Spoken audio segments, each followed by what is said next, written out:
So this is the second father role that you've taken. What in particular about this character, John's character, appealed to you? Well, I liked the fact that the character is when you look at kind of the particulars about him and what he does for a living and what his belief system appears to be are all admirable qualities. Yet, as you start to learn more about the character, his selfishness and insecurities and fears kind of come to the surface, and so that, hopefully what you thought of him at first is maybe a little bit different, kind of in the middle, and so that was, I liked that about him, because it made it maybe less appealing, but more complex. Did you relate to him on some level? I think that I relate to every character that I play on some level. Otherwise, I don't think one play it or two even could. I always try and find the things that I relate to. I relate to a character, and then what I empathize with, and then that's kind of the way in. But there are many aspects of this character that are so different than me. But but I have this character has this young son that he's adopted, and I have a young son, and your life at a certain point when you have a kid changes, and you have to adapt to the child's life, and so that's something that I've been through, and I'm still going through, clearly, and always will, hopefully. But this character has taken him a while to kind of figure that out. I think she's great, and I really like her as a person, and I think she's incredibly talented, like everybody thinks about Tina. But I did kind of think we would get on well. I've known her for many years, but not well at all.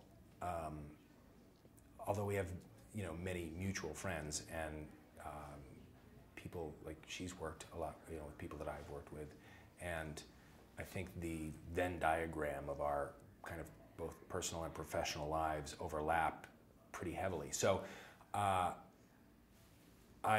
kind of went in kind of figuring, I think that we'll speak the same language. So I certainly enjoyed the experience of working with her and getting to know her more too. So it must have been exciting to be. Yeah. No, that was one. I mean, working with Tina was initially, that was the big pull for me. I got the script, and it's like, oh, well, Tina's in this, and she was attached to the movie. And I mean, I really liked the movie, and I liked the part, and I thought it was a cool story, and I enjoyed working with Paul Weitz too, who I think is really talented. And when we were kind of talking about the character and then really embellishing it and kind of peeling back layers and layers, I got more and more excited at the idea of playing him. But it was the fact that Tina was in it that was the first thing that made me even go, ooh, I'd love to read that. That's awesome. You guys were great together. Working with Lily Tomlin, what was that like? Well, working with Lily Tomlin was a great thrill, and there are a few people, certainly in the just any actors really, but like in the kind of comedic world, that it's rarefied air for a few people, and she's in that, and it was exciting. I mean, it was really exciting. I've worked with a few people in the last few years that I think fill that void. I mean, like Albert Brooks, Jack Nicholson, Lily Tomlin. I mean, there are some people that it's kind of, I'm a fan, so it's very exciting to work with them. And when you're in a scene, you're just in a scene with somebody else. I'm not thinking, this is Lily Tomlin, and you're where the character is, and I mean, your brain kind of weirdly does shift in a way. but when you're done kind of actually doing the scene and they'll cut, and it's easy to take a step back and go, oh my God, that's Lily Tomlin. I can't believe I'm acting with her. I can't believe I'm in the same room with her, let alone acting with her. So that was pretty exciting. And lastly, what would you like to tell your male friends or the audience to encourage them to come see this film? You know, one of the things I really like about this movie and this story is that it doesn't fit really easily into any kind of genre. It's not a standard romantic comedy at all. It's not a straight-up comedy. It's not, you know, it's not just a straight-up drama, even though I don't know if there is such a thing as a straight-up comedy and a straight-up drama. I think the best ones have both. But